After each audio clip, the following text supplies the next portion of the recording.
ડભોઈ નગરપાલિકાના જૂના બિલ્ડિંગમાં આજે પાલિકા પ્રમુખ બિરેન શાહના અધ્યક્ષસ્થાને છેલ્લી સભા બોલાવવામાં આવી હતી. આ સમગ્ર સભાની શરૂઆત દેશના ભૂતપૂર્વ વડાપ્રધાન ડોક્ટર મનમોહન સિંહના અવસાન બદલ શોકગ્રસ્ત ઠરાવ પસાર કરવામાં આવ્યો હતો. ત્યારબાદ સમગ્ર સભાના 1 થી 26 ઠરાવો અને બહાલી આપવામાં આવી હતી.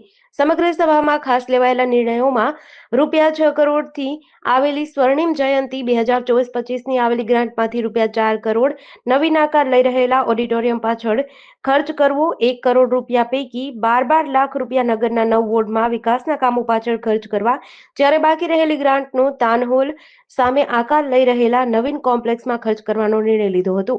આજની સમગ્ર સભામાં નિરાતોને ફાળવેલ જમીન કેબિનના ભાડા બાબતેનો તથા પાલિકા શોપિંગ સેન્ટરના ભાડા વધારાના જેવા 3 મુદ્દાઓને આજે મુલતવી રાખવામાં આવ્યા હતા. આ સાથે જ રાષ્ટ્રીય પર્વ પ્રજાસત્તાક દિનની ઉજવણીના હેતુ માટે રૂપિયા 15 લાખનું ફંડ આયોજિત કર્યું હતું. એટલું જ નહીં, 26 જાન્યુઆરી બાદ નગરપાલિકા તેના નવીન બિલ્ડિંગ ખાતે શરૂ થશે, ત્યારે સરકારના ધારાધોરણ મુજબ નવા બિલ્ડિંગમાં કોઈ પણ ધૂમ્રપાન કરતું જણાશે તો રૂપિયા 500નો દંડ કરવામાં આવશે. વેગાવાડીયા વિસ્તારમાં પાલિકાએ પાણીની સમસ્યા હલ કરવા બનાવેલ બોરની બાજુમાં આંગણવાડી બનાવવાનો પણ નિર્ણય લીધો. પાલિકામાં હાલ કામનો બોજ વધુ હોવાથી ટીપીઆઈ કંપની એક જ કાર્યરત છે, જે પહોંચી વળતી ન હોવાથી બીજી પણ ટીપીઆઈ કંપનીને એજન્સી આપવાનું નક્કી કરવામાં આવ્યું. જોકે તમામ વિષયો પર શાંતિપૂર્ણ રીતે નિર્ણયો લેવાય.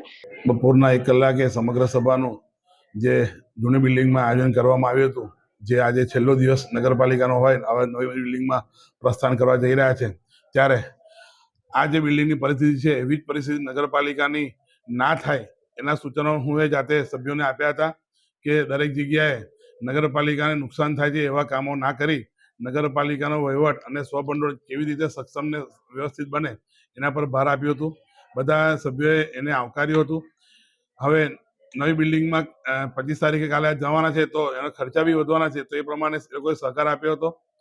કેટલાક નગરપાલિકાના સાધનો જે ડભોઈ નગરની બહાર જાય છે, drainage pumping machine, section machine, એના ભાડા વધારા કર્યા હતા. નગરની અંદર કેટલાક મશીનોનો ઉપયોગ થાય છે જે પ્રજા માટે, એના ભાડા નક્કી કર્યા હતા, જેમાં જેસીબી, ડીજી સેટ અને બીજા સેક્શન મશીન, ગટરના મશીનોનો ભાડા વધારો કરવામાં આવ્યો હતો. પાણીના ટેન્કરનો વધારો સર્વાનુમતે કરવામાં આવ્યો હતો ને જેમાં બધાએ પૂરેપૂરો સહકાર આપ્યો હતો.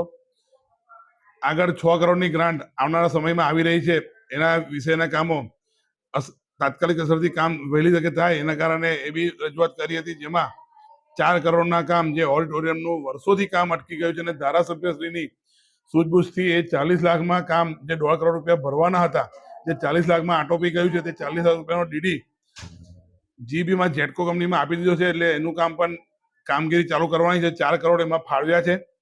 1 કરોડ રૂપિયા વોર્ડ વાઇઝ 10 લાખ રૂપિયા કામ કરવાનું મંજૂરી આપી છે અને બીજા 70 થી 80 લાખ રૂપિયા જનરલ કામ અને 30 લાખ રૂપિયા ઓડિટોરિયમની સામે જે જગ્યા છે, ક્રિકેટનું ગ્રાઉન્ડ વાપરે છે, ત્યાં નગરપાલિકાનું નવીન શોપિંગ સેન્ટર માટે ફાળવવામાં આવ્યા છે.